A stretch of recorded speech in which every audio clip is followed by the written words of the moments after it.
स्वराज मराठीमध्ये आपलं स्वागत आहे. सर्वसामान्यांचा आवाज, निर्भीड, बेधडक, स्वराज मराठी.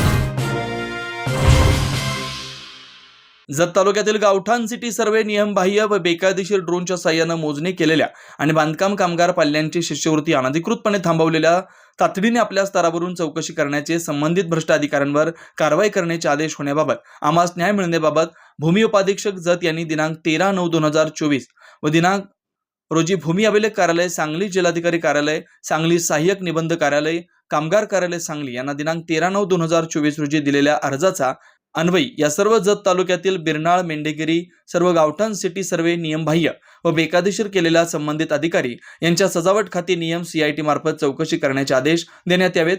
या मागणीसाठी आज सांगली जिल्हाधिकारी कार्यालय येथे उपोषण करण्यात येत आहे. संबंधितांवर लवकरात लवकर कारवाई व्हावी या मागणीसाठी उपोषण करण्यात येत आहे. या प्रसंगी सामाजिक कार्यकर्ते प्रकाश बंडगर, शहाजी वाघमोडे, राजकुमार करगवड उपस्थित होते.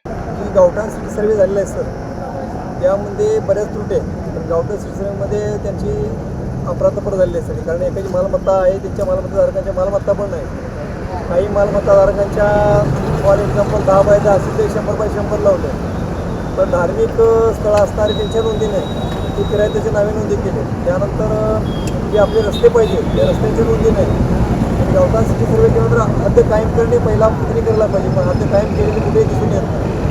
आणि विभक्त असणारी मालमत्ता एकत्र लावल्या प्रत्येकाची, त्यामुळे म्हणजे ही कामं करून जाणार आणि तुम्ही एकमेकात आपलं भांडणं करत बसा असा यांचा उद्योग आहे. आणि 2023 यांना वारंवार निवेदन दिले, वारंवार चौकशी करतोय, परंतु त्याच्यावर कुठेही काही आढळून येत नाही. डिपार्टमेंटकडे जी काही ड्रोन सर्वे झालेला असतोय जी जे डॉक्युमेंट आहेत ती तालुका ठिकाणी दाखल करणे अपेक्षित होते, परंतु तालुका ऑफिसमध्ये त्यांचे कोणतेही डॉक्युमेंट आढळून येत नाही. त्यांच्याकडून आपल्याला लेखी निवेदन दिल्यानंतर आम्ही देत नाही की सदर डॉक्युमेंट आमच्याकडे कोणतेही आढळून येत नाही.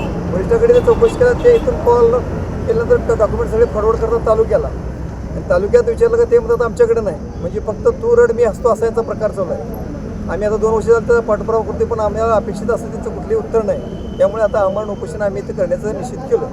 जोपर्यंत निकाल होत नाही, कुठलाही होत नाही, तोपर्यंत आम्ही इथून हलणार नाही. हा मुद्दा याच्याशी ड्रोन सर्व्हिस संबंधित आहे. त्यानंतर बांधकाम विभागाशी संबंधित एक मुद्दा आहे, कारण बांधकाम विभागामध्ये जे आता पाल्यांना जी स्कॉलरशिप मिळत जात्या त्या स्कॉलरशिपमध्ये त्यांचा बराच अपराधपर आहे.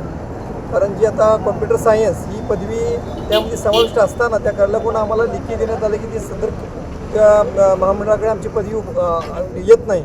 मग ज्यावेळी आम्ही माहिती अधिकारामध्ये माहिती मागवली त्यावेळी आपल्या मंत्रालयाकडून पत्र आले की कॉम्प्युटर सायन्सची पदवी 1 क्रमांकाला असून 2 वर्ष झालं त्या मुलाची स्कॉलरशिप नाकारण्यात आलेली आहे. ही जाणून बुजून पैशाचा हवेसेपोटी फक्त हा शासनामध्ये विप्रयास होतोय. त्यासाठी आम्हाला त्यांच्यावर गुन्हे दाखल करा, खात्याने त्या लोकांची चौकशी करा, त्यासाठी आम्हाला उपोषण करण्याचं आम्ही निश्चित केलेलं आहे.